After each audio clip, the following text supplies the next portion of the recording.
राष्ट्रीय सवाल और नेपोइन पॉडकास्ट में आप सभी का स्वागत है दोस्तों। मैं हूं आपका भाई सुमन। अभी नेपाल और भारत में जैसा राजनीतिक माहौल है, इस संदर्भ में रहकर बातचीत करने वाले हैं। भारत में हुआ जनजी प्रोटेस्ट या बोलूँ कॉकरोच सीजेपी की प्रोटेस्ट और नेपाल में हो रहे राजनीतिक घटनाक्रम के विषय में आज हम बातचीत करने वाले हैं। बातचीत के लिए आज हमारे पास विश्लेषक श्याम बस्नेत जी मौजूद है। सर, स्वागत है आपको। धन्यवाद। अभी इंडिया में जैसे सीजेपी का प्रोटेस्ट हुआ, मोदी कैबिनेट जो बहुत अव्वल और शक्तिशाली कैबिनेट माना जाता था, उसका एक शिक्षा मंत्री को कल राजीनामा करने के लिए विवश कर दिया गया। क्या मानते हैं आप, इसमें क्या हुआ है? क्या अब मोदी कैबिनेट ने विद्यार्थियों के आगे घोड़ा टेक दिया है, घुटने टेक दिया है? क्या मानना है आपको इसमें? पहले तो सुमन भाई, हम लोग अपने दर्शकों के लिए एक अपील करना चाहिए हमें। जी, हमारा नया चैनल है, नया प्रोग्राम है, इसलिए सब कोई इसको सब्सक्राइब कीजिए, लाइक कीजिए, शेयर कीजिए और कमेंट करके हमें हेल्प कीजिएगा। हाँ, ताकि हम लोग आगे बढ़ सके। हमारा नया ज़रूर है चैनल प्रोग्राम, पर हमारा एम दोनों देशों को मिला के रखना है। जितना भी भ्रम है दोनों देशों के बीच, उसको हटाना हम लोग का कर्तव्य है। जी। अब आते हैं आपका प्रश्न पर। जी, जैसे कि अभी धर्मेंद्र प्रधान जो इंडिया के एजुकेशन मिनिस्टर था, वहाँ पर सीजेपी और विद्यार्थी का जो प्रोटेस्ट हुआ, उसके बाद लंबे संघर्ष के बाद कल उन्होंने इस्तीफा दिया। क्या मानना है आपको इसमें? क्या इसको नरेंद्र मोदी जी का जो कैबिनेट था उसने घुटने टेक दिया विद्यार्थी के आगे, ऐसा बोल सकते हैं? क्या मानना है आपको इसमें? देखो सुमन भाई, मैं तो I was confident that PM Modi would solve this, resolve this, and I am happy that he has solve it. जी, मैं तो उनको धन्यवाद देता हूँ, बधाई नहीं देता हूँ, धन्यवाद देता हूँ। हाँ, क्यों धन्यवाद देता हूँ कि अनस्टेबल भारत जी, would have had negative effect on our politics also. जी, हमें बहुत सालों के बाद एक करीब 2/3 का गवर्नमेंट मिला है नेपाल में। जी, बिल्कुल। इससे हमें पॉलिटिकल स्टेबिलिटी कायम होगा, ये हम लोग आस करते हैं, हमारा उम्मीद ये है। उसके बावजूद भी इसी पार्टी में, रूलिंग पार्टी में, हाँ, बाहर जैसा चर्चा चल रहा है, उससे लगता है कि everything is not well in this party. जी, ये लोग एक आपस में कोऑर्डिनेट करके मिल के आगे नहीं बढ़ रहे हैं। हाँ, दैट इज़ अलार्मिंग। ये अलार्मिंग होते हुए भी मैं निराश नहीं हूँ, क्योंकि मैं इतना जानता हूँ कि ये ट्रांजिशन है पावर का, from our generation to your generation, younger generation. तो आप लोग तो 60% है, ठीक है, फर्स्ट एक्सपेरिमेंट में go wrong, but the source of energy, the source of power is with you. वो मैं जानता हूँ। अभी हमारे यहाँ 2 पुराने कम्युनिस्ट नेता मिलके हाँ, अभी हमारे प्रोविंस में जी, वो लोग सरकार बना रहे हैं। जी, बिल्कुल। It's for a very short term. Most probably after 6-7 months we will have elections, local elections plus provincial election. उसमें अगर मोदी जी का ये एजिटेशन को एक पीसफुली सॉल्व नहीं करते, या ये अधिक वायलेंट हो जाता, जी, और मोदी जी अगर कमज़ोर पड़ते, तो हमारे यहाँ भी पॉलिटिकल इस्टेब्लिशमेंट जी, को स्टेबल होने में हमें भी दिक्कत पड़ता, हमें भी, नेपाल में। The stronger Bharat grows, the stronger Nepal will grow. जी, मैं तो मोदी जी पर इतना मेरा कॉन्फिडेंस है, मैं इतना उन पर विश्वास करता हूँ कि सितंबर में होने वाला ब्रिक्स का जो सम्मेलन है उसका चेयरमैनशिप मोदी जी का है, जी भारत का है। और उस ब्रिक्स सम्मेलन के बाद रेजोल्यूशन जो निकलेगा उससे that will establish a new world order. I am confident on that जी because it is under the leadership of mister prime minister Modi.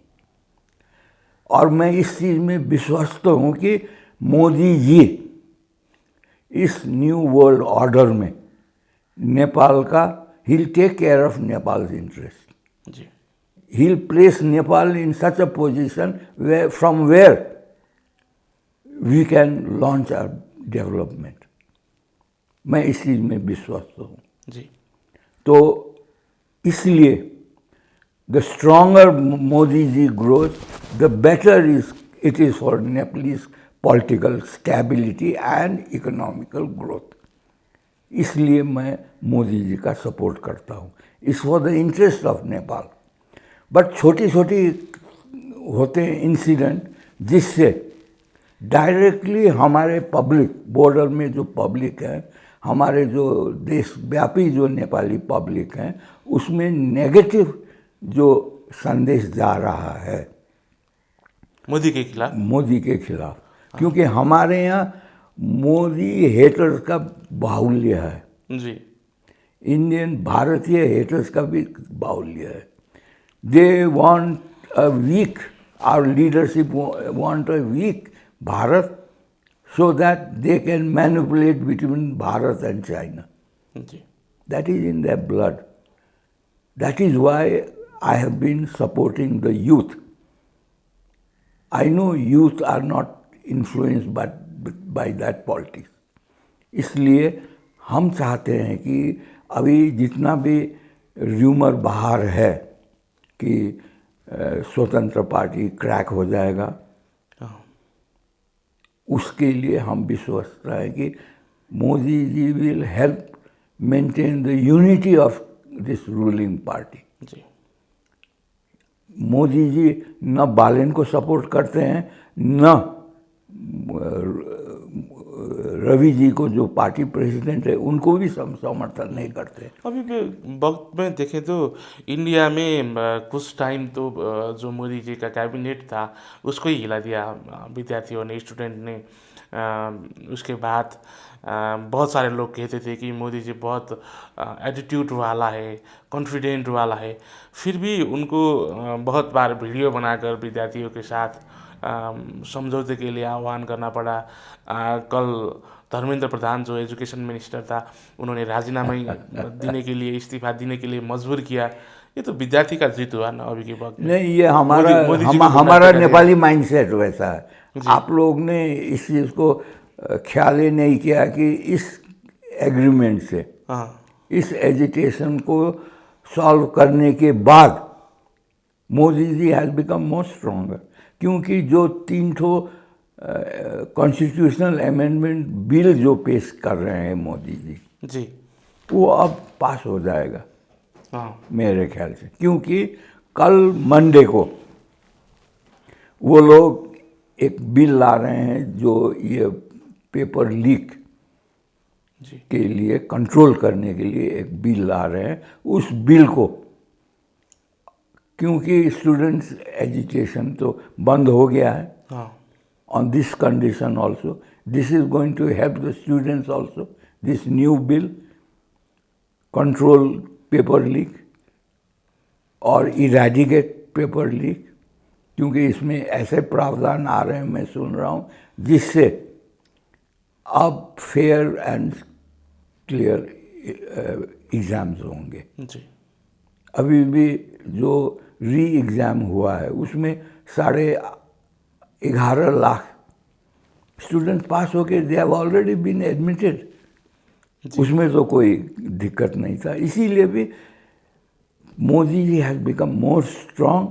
और जो सितंबर 12 और 13 को आफ्टर 1.5 मंथ करीब जो ब्रिक्स का सम्मेलन हो रहा है, उसमें Modi ji will be standing very tall due to this resolution जो कल हुआ है agreement. Okay. So it doesn't matter. I am sure Mr. Pradhan will get a very important and significant role to play in his party setup जी. in the next election. Okay.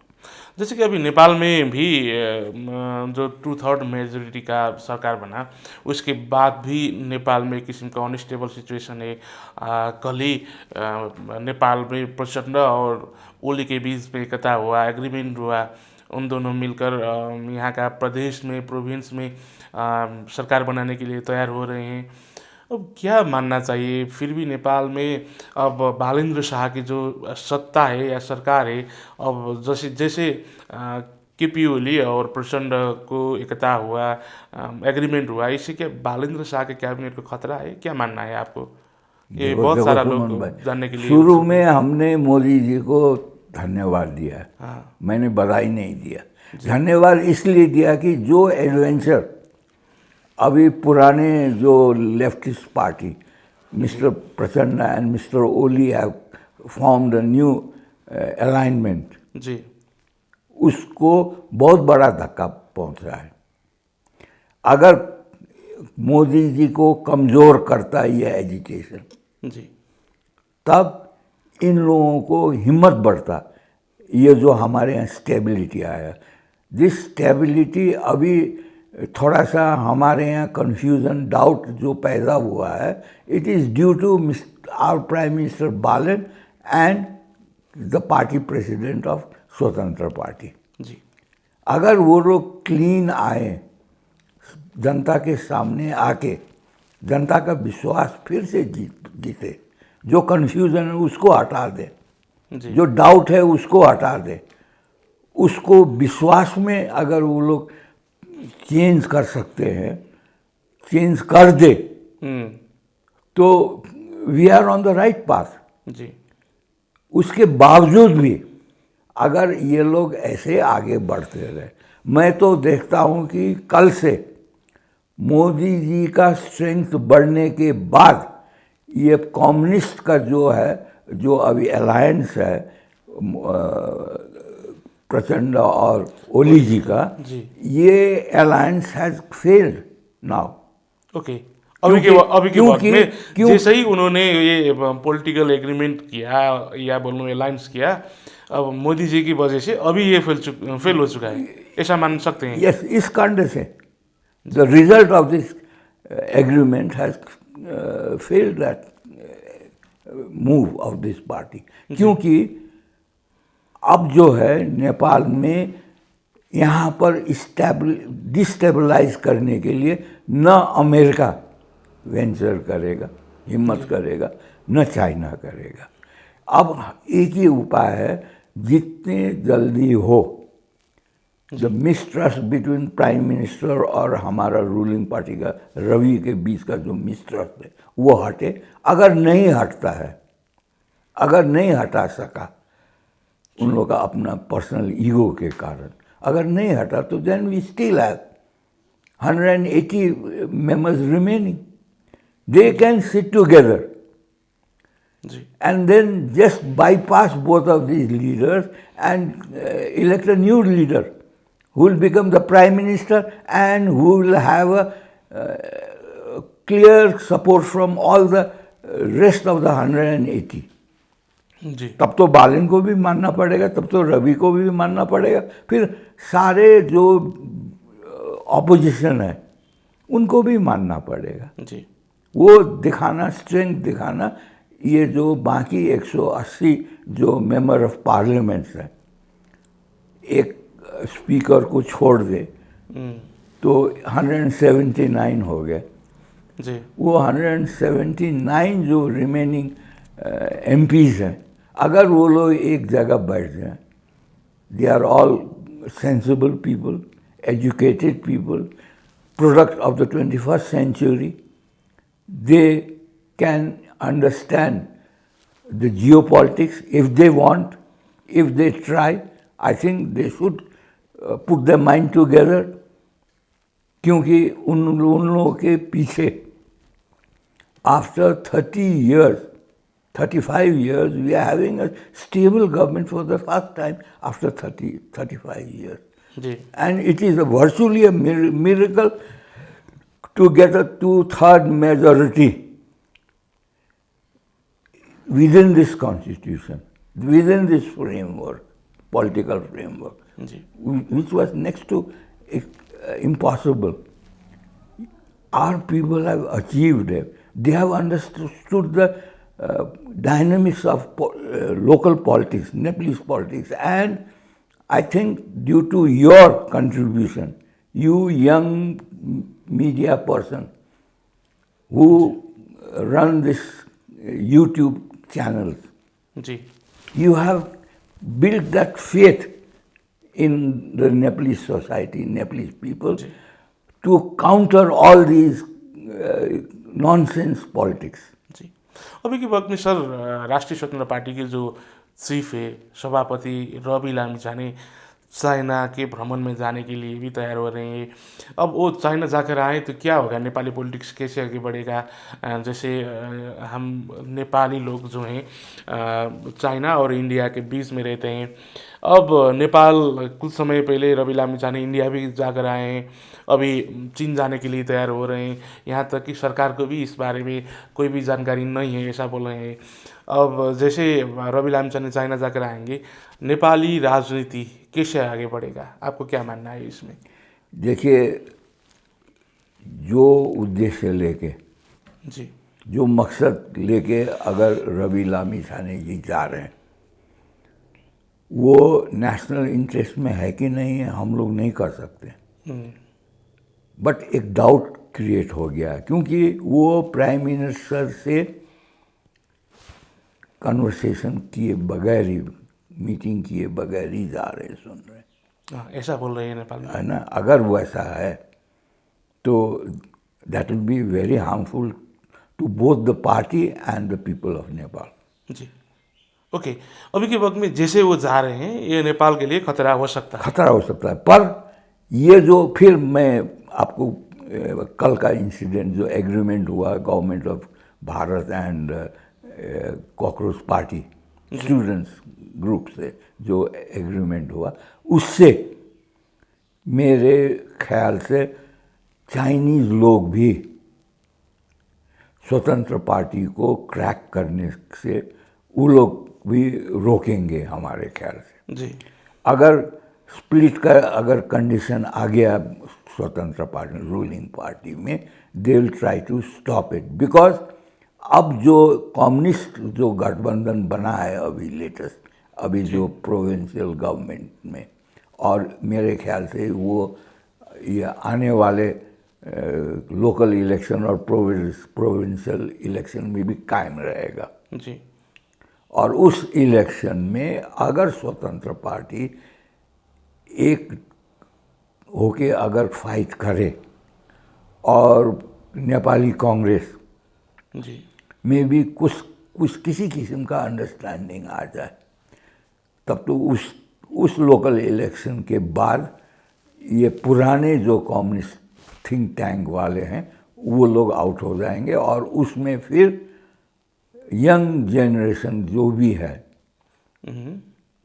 वो लोग जब communist party में leadership में आएंगे, when they replace Prachanda and Oli, they will be replaced after this local and provincial election. जी Then the young blood, young members of these two communist parties, they will take over the leadership.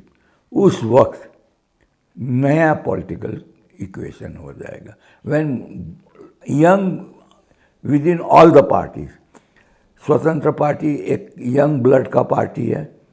जब आप प्रचंड और ओली को बाहर निकाल के उसको रिप्लेस करेंगे, डिस्प्लेस करके यंग के हाथ में आ जाएगा, कांग्रेस भी यंग के हाथ में आ जाएगा, then everyone will be young in all the parties. जी तो उसमें political discourse, political competition, political thinking और नेशन को केंद्र बिंदु में रख के उस किस्म का थिंकिंग आएगा, and that will be the 21st century thinking of Nepalese politics. जी। अब जैसे आपने कहा, जैसे रवि लामिछाने भारत जाकर आने के बाद अब चाइना जा रहे हैं, ये नेपाल के लिए खतरा हो सकता है, आपने ऐसा बोला। क्या इससे नेपाली पॉलिटिक्स में, तो आपने बोला कुछ असर तो पड़ेगा, जैसे कि उन्होंने नेपाल के प्रधानमंत्री, जो उनके ही पार्टी का सीनियर नेता भी है, उनको भी नहीं बताया है, ऐसा बोल रहे हैं। अगर ये जैसे किसी को ना बताकर जाने वाले हैं रवि लामिछाने, क्या वजह हो सकती है? क्या चाइना से कोई गोप्य समझौता होगा, या उनसे हाथ मिलाने के लिए जा रहे हैं, या कोई और वजह हो सकता है? क्या मानना है आपको इसमें? नहीं, मैंने खतरा इसलिए बोला कि जब ये लोग एक कॉमन इंटरेस्ट में काम नहीं करते, प्राइम मिनिस्टर और पार्टी प्रेसिडेंट, जी। तो हर वक्त खतरा है, पार्टी में स्प्लिट आने का खतरा है, सबसे बड़ा खतरा है। जी। पर मैं इसमें विश्वस्त हूँ कि common sense will prevail over nonsense in this party, हाँ। in the remaining 179 member of parliaments which are still there in this party, जी।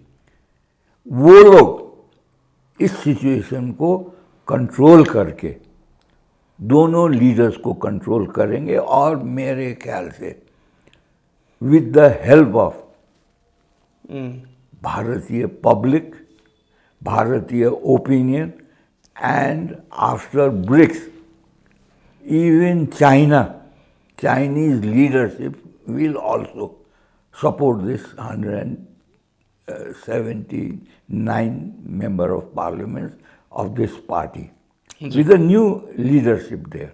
तो न्यू लीडरशिप, वो आपको जो परिस्थिति होता है ना, उससे लीडरशिप पैदा होता है, लीडरशिप वैसे ही पैदा नहीं होता है।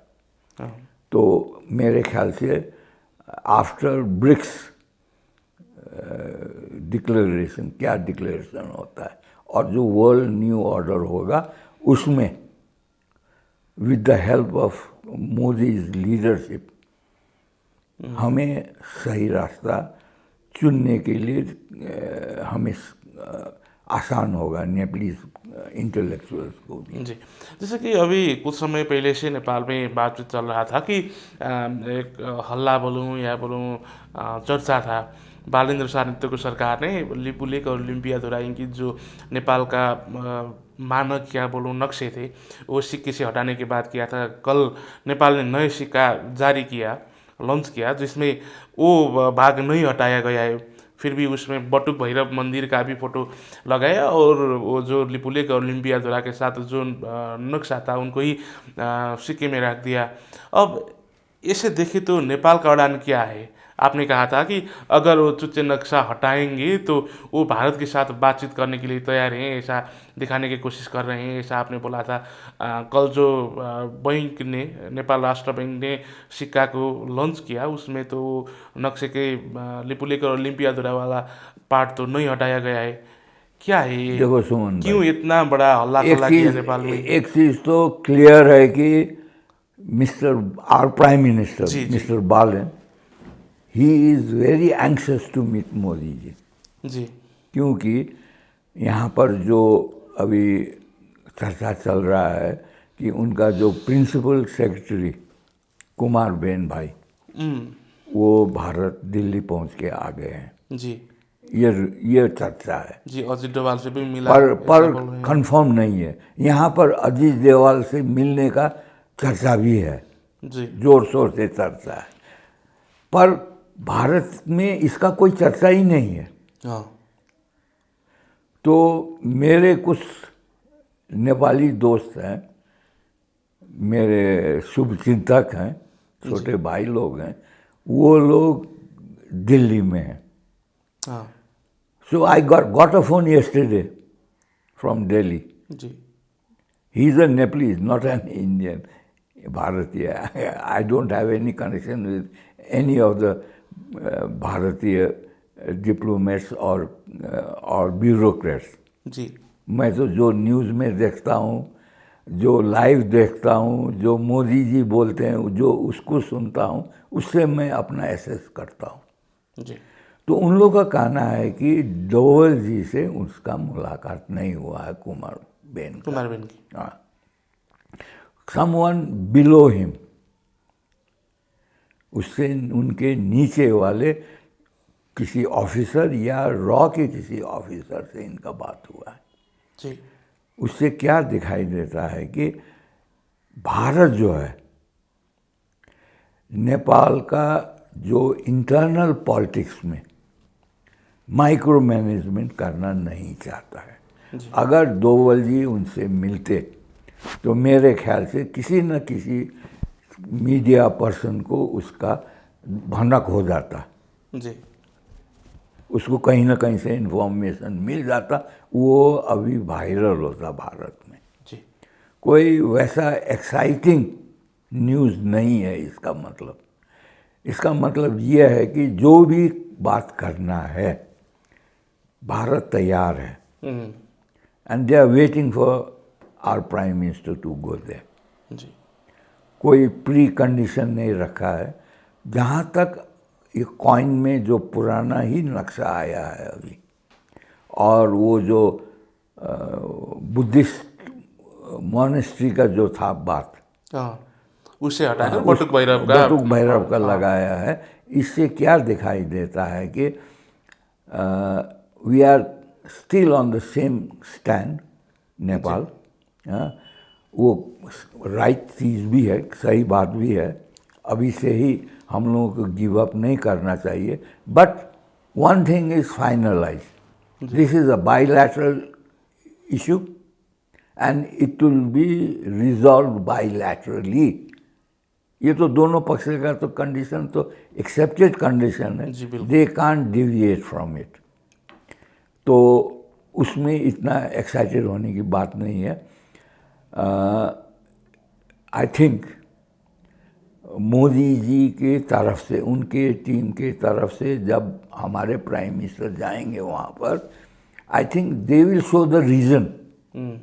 उनको वो समझा देंगे कि इसमें क्या है, and which is beneficial for both of the countries, Bharat और नेपाल दोनों का। Then they will work out a formula like the previous EPG, है ना। तो EPG also bone of contention है हमारे नेपाल और भारत के रिलेशन में भी, क्योंकि मोदी जी ने उसको प्रपोज किया था। मोदी जी के कहने पर वो ईपीजी का कॉन्स्टिट्यूट हुआ था, पर मोदी जी ने ही, उनके गवर्नमेंट ने ही उसका रिपोर्ट अभी तक एक्सेप्ट नहीं किया है। जी। तो to also remove that pain, that problem, I think they will come to a conclusion of establishing a new EPG. क्योंकि वो पुराना ईपीजी का टाइम भी करीब करीब 10 वर्ष से अधिक हो गया होगा मेरे ख्याल से। 11 साल तो अब से हो गया। तो 11 साल पहले का जियोपॉलिटिक्स जी। और आज का जियोपॉलिटिक्स में ज़मीन आसमान का फ़र्क है। हाँ। इक्वेशन चेंज हो गया, न्यू वर्ल्ड ऑर्डर आ रहा है। उसको ध्यान में रख के मेरे ख्याल से एक नया ईपीजी की ज़रूरत है। अगर हमारे प्राइम मिनिस्टर इसको मोदी जी के सामने प्रस्ताव रखें, I think Modi ji will accept it without even thinking for a second. एक सेकेंड भी देरी न करके इसको मान जाएंगे। उस ईपीजी के माध्यम से हमारे जितने भी प्रॉब्लम्स हैं, नॉट ओनली बॉर्डर प्रॉब्लम्स, हमारे ट्रांजिट का प्रॉब्लम, हमारा ट्रेड का प्रॉब्लम, हमारा कनेक्टिविटी का प्रॉब्लम। देखो ना सुमन भाई, कुछ दिन पहले कलकत्ता पोर्ट से सीधा गुड्स ट्रेन विराटनगर आ गई। कितना फ़ायदा है वो लोग, हम लोग बाद में बात करेंगे जी। पर नॉन स्टॉप आया ना वो। उससे क्या हो गया है कि बीच में सामान स्मगलिंग होना बंद हो जाएगा। जी। हमारे यहाँ स्मगलिंग भी हमारा आर्थिक स्रोत का इनकम है नेपाल में। जी our economy depends on that. हम लोग तो कमीशन एजेंट है, दूसरे देश से लाते हैं, यहाँ मैं फैब्रिकेट करके भारत में बेचते हैं। अभी हमारा स्टील का समस्या आ रहा है, अभी एडिबल ऑयल का समस्या आ रहा है, जी हमारे इवन टी में आ रहा है, विच इज़ 100% आवर प्रोडक्ट जी के क्वालिटी कंट्रोल नहीं है। तो ये सब चीज़ को रिजॉल्व करना है, सॉल्व करना है। हमारा सिविलाइजेशन, हमारा फेथ, हमारा कल्चर, इसको कैसे नेपाल में भी मॉडर्नाइज करके 21st सेंचुरी में इसकी आवश्यकता को हमारे जनता को, यूथ को जिस दिन समझा सकेगा हमारा गवर्नमेंट, और उनके दिमाग में ये आ जाए कि हमें, हाँ, हमारा डेवलपमेंट, हमारा स्टेबिलिटी, हमारे सभ्यता, आस्था और संस्कृति में है, तब नेपाल एक नया, उसका एक नया रूप प्रस्तुत होगा दुनिया के सामने। शायद ये सब चीज़ करने के लिए भी एक नया ईपीजी की ज़रूरत है। मैं तो हमारे इस कार्यक्रम से दोनों देश के प्रधानमंत्रियों को अपील करूंगा, भारतीय जनता को भी, हमारे दर्शकों को भी, नेपाली जनता को भी, इस चीज़ को अगर डिस्कशन में, पब्लिक डिस्कशन में, थ्रू सोशल मीडिया, अगर हम लोग इसको उठा सकें, तो I think both the leadership will come to a conclusion, और उससे दोनों देशों का फायदा होगा। ओके सर, आपने ये वक्त देकर हमारे साथ बातचीत किया, आपको इस समय के लिए बहुत सारा धन्यवाद सर। Thank you.